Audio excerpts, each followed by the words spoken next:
A aula de hoje será para o primeiro ano do ensino médio com a unidade Origem da Vida. Os temas da aula serão a abiogênese e biogênese.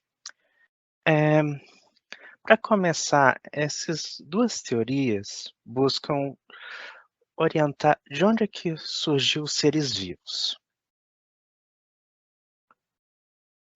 Eh, a abiogênese tem dois princípios.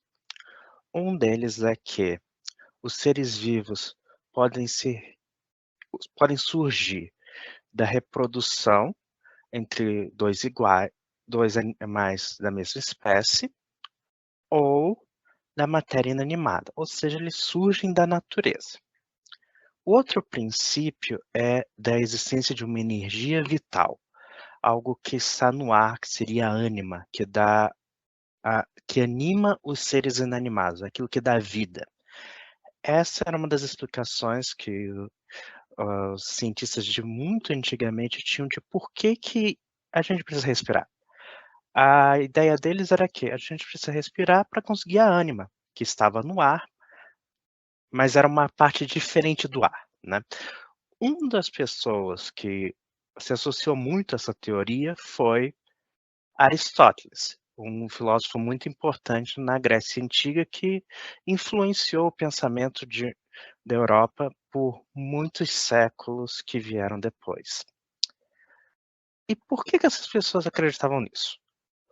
Bem, eh quando a gente vê essa imagem, esse GIF que eu trouxe aqui para vocês estão vendo umas frutas e de repente elas são cobertas de fungos. Claro que esse GIF está muito acelerado, mas parece que de repente surge os fungos. Você não vê um fungo andando, ficando em cima da fruta, e aí ele encontra uma outra funga, e aí eles se encontram, e aí começa a fazer vários funguinhos, e aí eles cobrem tudo.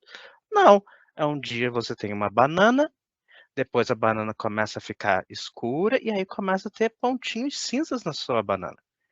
Por que que isso aconteceu? Você não consegue ver de onde é que surgiu esse ser. E essa é a explicação que aí é levada para outros animais. Então eles viam que os peixes surgiriam da água, porque você não costuma ver os ovos dos peixes, eles não viam isso. As pessoas que se perguntavam isso, na água tem os peixes. E se depois que eu pescar, depois de um tempo, vão ter peixes de novo. Então, os peixes surgem da água. Se eu caçar na floresta, depois de um tempo aparecem outros animais. Os animais surgem da floresta. E um que é muito falado é das carcaças. Então, quando tem algo podre, depois de um tempo saem moscas de lá. Então é essa coisa de porque não se tinha ferramentas para observar tão bem os fenômenos, eles acreditavam nisso, né, e que fazia sentido para as pessoas da época com as informações que eles tinham, né. Mas agora a gente tem informações que dizem que isso está errado. Tá, eu tinha falado, né, que a gente não vê fungo e uma funga, né, se encontrando e fazendo vários funguinhos em cima da banana lá. Mas então como é que ele surge, gente? Agora vocês podem pausar o vídeo e pensar na resposta para essa pergunta, e aí a gente já volta depois. Então, gente, a resposta para isso é em uma coisa que a gente não consegue ver, mas que a gente sabe que existe. Esses na sua tela agora, vocês vão ver, são esporos de fungos no microscópio. Então esses esporos ficam no ar, e na superfície das coisas, né.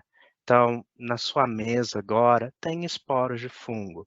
Na comida que você está comendo, também tem esporos de fungo. Mas então por que que ele não cresce? Porque ele demora para crescer. E quando ele cresce, ele não fica cinza daquele jeito de um dia para a noite. Essa é a parte final do ciclo do fungo. Ele vai desenvolver as hifas, né, que são raizinhas, e vai ficar comendo o alimento dele, que seria, nesse caso, a fruta. E aí, no final, ele faz essa coisa cinza para jogar mais esporos no ar.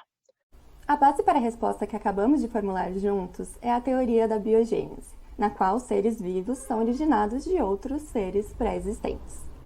Com o nosso conhecimento atual sobre micro-organismos, bactérias, fungos, microalgas e protozoários, e as ferramentas utilizadas para observá-los, como o microscópio, que tal voltarmos aos séculos 17 e 18 para entendermos juntos como a hipótese de origem da vida pela biogênese se tornou tão respeitada? No século 17, com a descoberta dos micro-organismos, as teorias da abiogênese e da biogênese se mantiveram em destaque. A abiogênese afirmava que os micro-organismos eram tão simples que poderiam surgir da matéria sem vida, enquanto a biogênese insistia na reprodução pré-existente. Para evidenciar as hipóteses, em 1745, Needham aqueceu e fechou hermeticamente vários recipientes cheios de caldo de carne. Como resultado, ele observou que, mesmo com os vidros fechados, ainda havia a presença de micro-organismos nos caldos, o que demonstrava a existência de uma geração espontânea. Mas peraí, com seus conhecimentos sobre biologia, por que você acha que os micro-organismos apareceram mesmo depois da fervura e do bloqueio do contato com o ar? Pensem um pouco e já voltamos.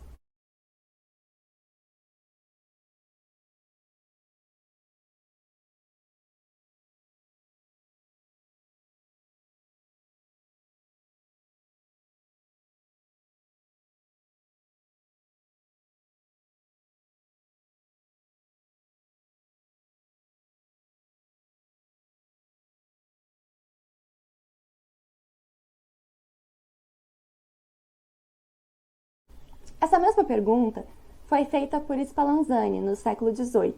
Ele acreditava que as temperaturas dos frascos de Needham não eram altas o suficiente para esterilizar e destruir todos os micro-organismos presentes no caldo. Por isso, Spallanzani ferveu por um longo tempo o caldo de carne e os manteve em frascos, alguns deles abertos e outros fechados.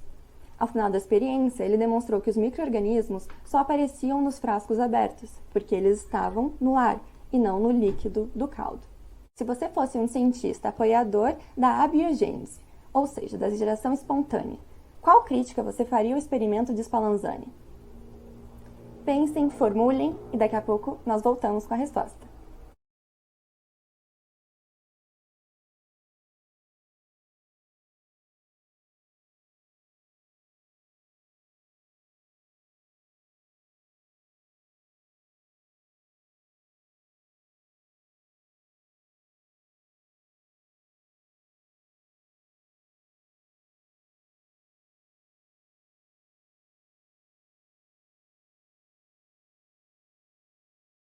Talvez vocês tenham pensado como Needham e questionado se a fervura prolongada teria destruído o princípio vital que era tão necessário para a hipótese da abiogênese.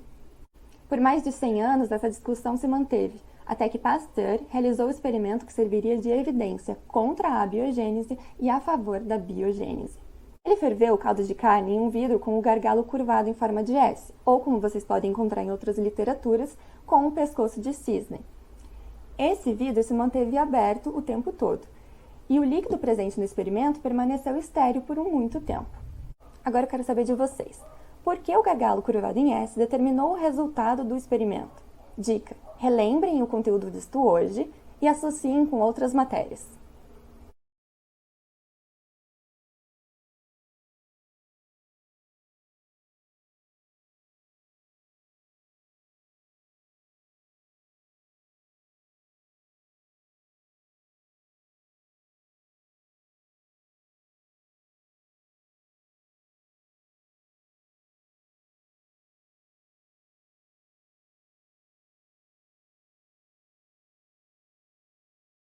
E aí, alguma hipótese? Que tal associarmos biologia e física? O gargalo em S permite que o ar entre no frasco, e é esse ar que carrega micro-organismos que podem se proliferar no caldo. Mas, assim como a poeira, os micro-organismos, quando entram no frasco, no gargalo em S, eles ficam depositados nas curvaturas desse gargalo e são impedidos de entrar em contato direto com o caldo. Então só há a passagem do ar, não dos micro-organismos nem da poeira. E é isso que impede a proliferação desses micro-organismos no caldo. Para demonstrar que essa ausência de micro-organismos não se devia a uma falta do princípio vital, após alguns dias Pasteur quebrou o gargalo de modo que o caldo entrasse em contato com a poeira e os micro-organismos. Depois de algumas horas, o frasco já estava cheio de micro-organismos, consagrando a biogênese como a hipótese de origem da vida mais aceita atualmente.